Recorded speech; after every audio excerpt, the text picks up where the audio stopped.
Yeah. Um, Spit the Dog and Dave, uh, are they're regular requesters, but they requested this. But I'm starting to think they're the same person because they do seem to have all the same requests or similar requests. But yeah, Andy Rourke, is that how you pronounce it? Rourke, from the Smiths, the bass player from the Smiths has died. So yeah, they sent. I got a couple of Smiths videos, and obviously Hand in Glove. I know the song, but I've never seen them do this live. It is a great tune though. This is one of their best tunes. Um, but yeah, this is kind of a mini tribute to Andy Rourke because I'm only doing like a couple of videos. It's not a whole day of the Smiths, but yeah, the Smiths Hand in Glove. Oh, hold on.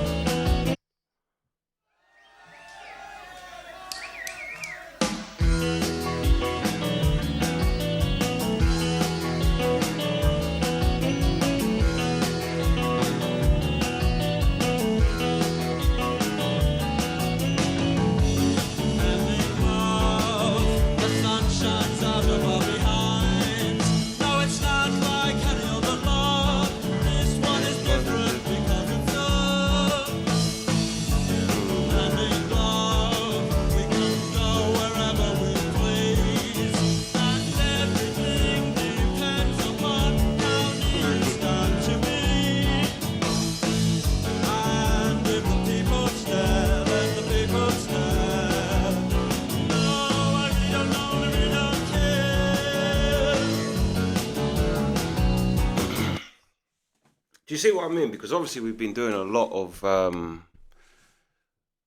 the Seattle scene. We don't call it the grunge scene anymore. We call it the Seattle scene. And I was saying how Britpop and the Seattle scene have so much in common. And it's kind of weird that they both met in very similar points. But even watching this, we're watching a documentary on the Seattle scene, and the Smiths would fit perfectly in there. Or you could take one of their bands and put them over here, and I just find it amazing. Like even how they're performing, the kind of look of just average people. They're not just like rock stars or um, yeah, they're just like regular folk. But I just find it amazing how yeah, the two countries were so similar in their next decade of music, and even from like you can say Soundgarden is the Smiths of over there, where they were kind of they they were like the trail end of the 80s, leading into the grunge thing. And the Smiths and Stone Roses was a similar thing here, the end of that 80s electro sound into more of a guitar based. However, no, I will say I think Johnny Marr is a new archetype of guitar player. I think he definitely has his own unique way of playing a guitar. No one plays guitar like Johnny Marr. He's not blues. He's not anything you can kind of point your finger at. It's Johnny Marr. Like he just is, yeah. I'm a super fan of Johnny Marr. Like Johnny Marr is up there. Johnny Marr and John Squire are both up there in my top guitar players. But yeah, let's go.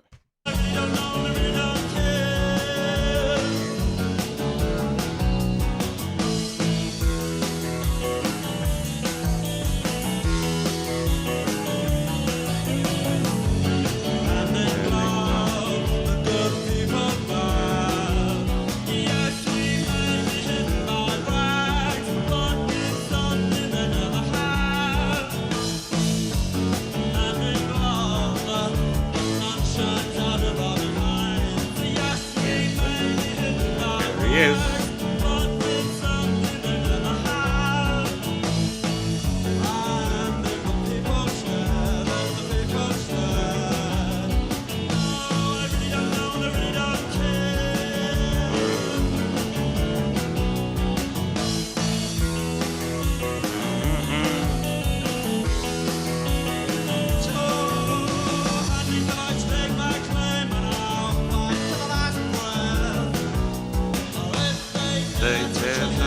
head on your head, dog. Fight the love. Such a great line.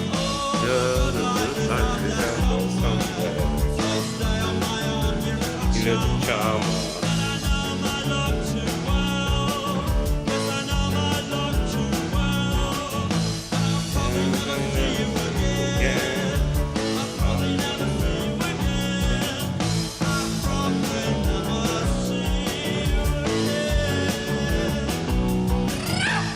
Yeah.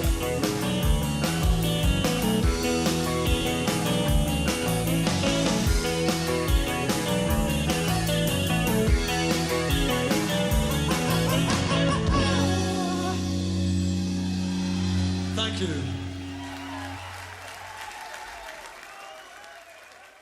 Yeah, fire. You can see how. Yeah, I think the big difference between the Seattle scene and um this, which became Britpop. I wouldn't say this is quite Britpop yet. Like Britpop really was the '90s, but um really was Oasis and Blur were the two, a bit like Pearl Jam and Nirvana over in America. That's what I mean. This is so crazy that they're so similar. That era of UK music and American music, and there's no way that they could have seen each other because there's no internet. You've got even people in America aren't aware of Seattle, and then people in London weren't aware of what was going on in it. Like London is the place to be in the UK. That's where music is seen to be. But then in the '90s, it was a northern thing. Like there's way more northern bands. I think like better northern bands. I always think northern bands have a better melody. I find. I mean, don't get me wrong. There's some great southern English songwriters without a doubt, but like Liverpool, I'd say there's something about Liverpool. It could be the way they talk, because it's a kind of up north is a kind of um, mixing pot of accents between, because you're near Scotland, you're near even Wales. I like it's all like people from Ireland. They'd come over and they'd be up north, and I think that influenced the way of talking um, and the accent. But like Irish people have it, they have a very sing-songy voice. Like if you know what I mean, they like there's almost melody in how they talk. What their speech is tuneful, and I think Liverpool kind of. I mean, there is some Liverpool accents where it's really harsh, but something about Liverpool bands they was just had the melody. But same with Manchester. Manchester would be number two, I'd say, in the thing. I don't know why we're talking, but I just find it amazing. To be honest, I find it amazing that the two countries kind of they were both kind of birthed out of the same kind of feeling too, of having enough of this glam rock, talking about girls and cars and money in every song. Um, they were kind of all spawned from the same. It just amazes me. And I'd say, yeah, the main difference between the two is that the Seattle scene went heavier.